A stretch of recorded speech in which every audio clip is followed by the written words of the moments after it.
Oh, baby. Manabu Soya versus Tavion Heights was wrestling done right in every way. I absolutely loved this match. I'm Adam Lavelle of WrestlingDoneRight.com. We're talking about Noah's N1 Victory Tournament Night 4 on August 11th, 2024 in Korakuen Hall. Uh, Guys, my God.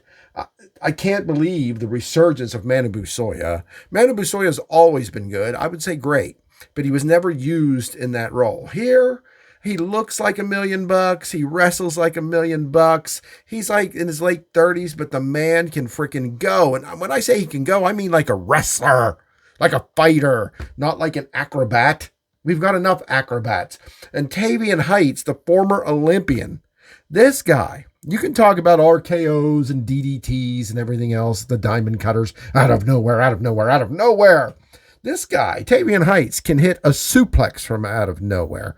I don't, not standing suplex. I'm talking about any kind of other suplex you could name. This guy can catch you and throw you in a suplex from any position. Even his simple suplexes are incredible because he jumps when he does them. And I don't mean a couple inches. I mean, this guy's delivering belly to bellies and bellies to backs and all different kinds of suplexes, jumping 4 feet in the air as he delivers them. He is incredible. And Manabu Soya hit this guy with everything, and Tavion Heights hit Manabu Soya with everything. And I use this expression a lot, but it's Bull of the Woods. Dusty Rhodes' famous saying, "The Bull of the Woods, Daddy." Who is the Bull of the Woods here? And it came down to Manabu Soya having to hit two of his ridiculous clotheslines, his lariats, to take this kid out. I hate seeing Tavion Heights lose, even though I'm a fan of Manabu Soya, because Tavion Heights is the real deal. He comes into Noah and looks like $10 million.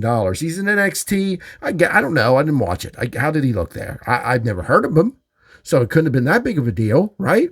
And he's in that group that a friend of mine, Drew Gulak, was in. I know Drew. Worked with Drew on the indies a lot. I've always been a big fan of his. Screw Ronda Rousey. And I never saw anything on Drew's social media about him. I don't know anything particular. And I don't know, I'm not blaming him or anyone or even really the WWE, but this kid's got it, man. He is really, really good. And this match was really, really good. It was simple. It was just two big bruisers tearing into each other. But that's one of the greatest things. Noah has the best heavyweight division in the world.